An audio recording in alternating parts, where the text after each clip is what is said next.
Israel Iran जंग के बीच जो भारतीय फंसे हुए हैं उनको निकालने के लिए भारत सरकार ऑपरेशन सिंधु चला रही है। इस वक्त हम दिल्ली का जो इंदिरा गांधी इंटरनेशनल एयरपोर्ट है वहां पर मौजूद हैं। अभी थोड़ी देर पहले ही यहां पर फ्लाइट जो है वो लैंड हुई है। इंडिगो की फ्लाइट है और हम आपको बता दें ये तमाम छात्र 110 छात्र इस पहली फ्लाइट से आ रहे हैं। यहाँ पर जो पेरेंट्स हैं उनकी निगाहें जो है अपनों के लिए लगी हैं, अपने बेटों के लिए लगी हैं। कुछ माएँ खड़ी हैं, कुछ बहनें खड़ी हैं और सभी इस बात का इंतजार कर रहे हैं कि कैसे वो बाहर आएंगे, क्योंकि सभी की चिंता थी जिस तरीके से इजराइल ईरान के बीच मिसाइल और एयर स्ट्राइक और बॉम्बिंग का जो तस्वीरें सामने आ रही हैं उसकी वजह से तमाम चिंताएं बढ़ी हुई थी। ये तमाम जो छात्र हैं ये उर्मिया से हैं। उर्मिया जो है वो तेहरान से लगभग 700 किलोमीटर दूर है। उर्मिया मेडिकल कॉलेज है और उस मेडिकल कॉलेज में तमाम पढ़ने वाले छात्र हैं। उनको निकालने के लिए आर्मीनिया के थ्रू एक कॉरिडोर बनाया गया और जो नूरदोज बॉर्डर है वहां पर छात्रों से पहुंचने के लिए कहा गया था। वहां पर छात्र पहुंचे, उर्मिया के छात्र वहां पर पहुंचे। उसके बाद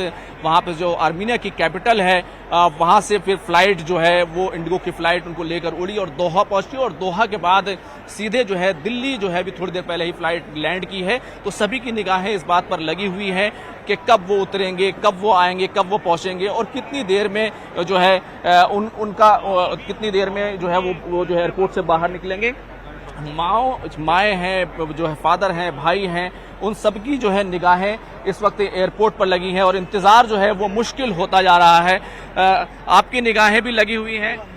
हाँ, निगाहें लगी हुई हैं कि कब बेटा निकलेगा, कब वहां से आएगा। तो ये तमाम माएँ हैं, बहनें हैं, बेटे का इंतजार मुश्किल हो रहा है। बहुत। कब बात हुई थी उनसे? अभी बात हुई उसके पापा के अंदर से। अच्छा, क्या बताया? बस वहाँ पे पहुँच गया, मैं आने वाला हूँ बाहर। कितनी खुशी मिली जब वो यहाँ पर फ्लाइट लैंड हुई? खुशी तो होनी है, जाहिर बात है, वो तो खुशी तो होगी ही। बच्चा आ गया हमारा सेफली। कितनी चिंता थी, कितनी फिक्र थी? चिंता बहुत ज्यादा थी, इसका कोई अंदाजा भी नहीं लगा सकता कि एक माँ कितना चिंता कर सकती है बच्चे की अपने। आपको मोहब्बत यहाँ खींच कर लाई है अब भारत सरकार ने, क्योंकि ऑपरेशन सिंधु चलाया है, सभी लोगों को निकाला जा रहा है। हाँ जी जी, बच्चों को बस यही कहना है मेरा, जो बच्चे फंसे हुए उनको भी निकाला जाए। तो बच्चे जैसे मेरा बच्चा है वैसे उनके भी बच्चे, पेरेंट्स सबके परेशान हैं, उन्हें भी सेफली निकाल लो। एक माँ का दिल तो यही कहता है। ये माँ का दिल तो यही कहता है। मैं और बच्चे भी, जैसे मेरा बेटा है, सबके में तो दिल ऐसा ही है कि उनके भी तो पेरेंट्स हैं ना, वो भी बच्चे हैं। सबको कितने परेशान हैं उनके पेरेंट्स, इसलिए सबको सेफली निकाला जाए जहाँ तक गवर्नमेंट। तो देखिए एक माँ का दिल है, वो ये चाहती है कि सभी के बच्चे सेफ रहें और हर बच्चा सेफ रहे। और कुल मिलाकर कहें तो इंतजार की घड़ियां जो है वो मुश्किल हैं। थोड़ी ही देर में यहाँ पर जो तमाम छात्र हैं वो पहुंचेंगे। 110 छात्र हैं, उसमें 90 छात्र जो है जम्मू कश्मीर से हैं, जबकि बाकी छात्र जो हैं वो उत्तर प्रदेश से हैं और दूसरे इलाकों से हैं। तो कुल मिलाकर कहें इंतजार की घड़ियां जो है मुश्किल हो रही हैं और कहीं ना कहीं आप देखिए कि किस तरीके से जो सभी जो है इस बात का इंतजार कर रहे हैं कि वो छात्र बाहर निकलेंगे, क्योंकि जिस तरीके की बॉम्बिंग, जिस तरह की तस्वीरें और जिस तरह के मंजर जो है वो ईरान से और इजराइल से सामने आए हैं। ईरान में जिस तरीके की इजराइल जो है एयर स्ट्राइक कर रहा है, बॉम्बिंग कर रहा है, उसको लेकर तमाम पेरेंट्स जो है वो काफ़ी चिंता में थे और भारत सरकार ने ऑपरेशन सिंधु चलाया है। पहली फ्लाइट जो है वो दिल्ली पहुंच चुकी है। कैमरामैन प्रकाश गुप्ता के साथ खुर्रम शहजाद, न्यूज़ 18 दिल्ली। इजराइल और ईरान के बीच जो संघर्ष चल रहा है और जिस तरह की जंग जारी है, जिस तरह से एयर स्ट्राइक हो रही है और मिसाइल हमले हो रहे हैं, उसके बीच लगभग 10,000 भारतीय छात्र फंसे हुए हैं जो मेडिकल की पढ़ाई करने के लिए ईरान गए हुए थे। अभी पहला जत्था जो है, पहली फ्लाइट जो है वो वहां से आर्मीनिया से चली थी दोहा के रास्ते, वो दिल्ली पहुंचने ही वाली है। लेकिन उससे पहले यहाँ पर जो पेरेंट्स हैं वो ज़रूर यहाँ पर पहुंच गए हैं। आप देख सकते हैं कि तमाम पेरेंट्स जो हैं वो यहाँ पर इंतज़ार कर रहे हैं, क्योंकि उनका जो बच्चे हैं, उनके जो बेटे हैं, उनके जो रिश्तेदार हैं, वो कहीं ना कहीं इस पूरी सूरत हाल से भारत सरकार की कोशिशों से उनको निकाल कर लाया जा रहा है। हमारे साथ एक पेरेंट्स मौजूद हैं। क्या नाम है आपका? मेरा नाम डॉक्टर परवेज आलम है।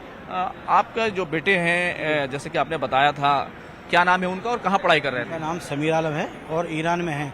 उर्मिया एक स्टेट है, उर्मिया यूनिवर्सिटी है, वहाँ पर जो है MBBS की पढ़ाई कर रहे हैं वो। कितना समय हो गया था? 2 साल के आसपास हो गया है। आपकी जो बातचीत हुई है उनसे, क्या बातचीत हुई, कब और किस तरह की बातचीत होती थी? बातचीत तो हो रही थी, क्योंकि ऐसा है जहाँ पहला अटैक हुआ वो तेहरान से जो काफ़ी दूर है, लेकिन फिर भी जो बच्चों में दहशत तो थी। और वहाँ की यूनिवर्सिटी ने और जो अपनी इंडियन एम्बेसी ने उन्हें सेफ्टी के थ्रू जो है पहले आर्मेनिया बॉर्डर लेकर आए और वहाँ से जो है उन्हें और अपने एम्बेसी वाले जो राजदूत मतलब VIP होटल में लेकर गए और बहुत ही अच्छी तरीके से उनकी जो है हेल्प की है।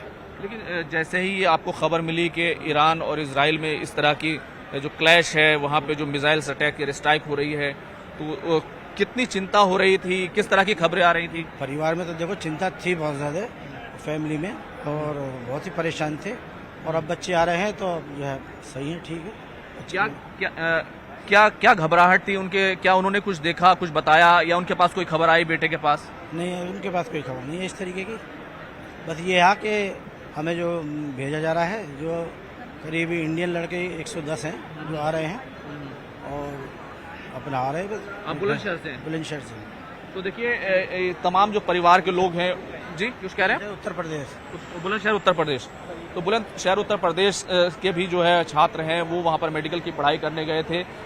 लगातार जो है चिंताएं जो हैं वो लोगों की बढ़ रही थी, क्योंकि तकरीबन 6 दिन से ज़्यादा हो चुके हैं जिस तरीके से दोनों मुल्कों के बीच जिस तरीके की लड़ाई जो है देखने में आ रही है, और लगातार ये जो एस्केलेशन है, जो मिसाइल से हमले हैं या फिर एयर स्ट्राइक्स है, बॉम्बिंग है, वो लगातार बढ़ती जा रही है।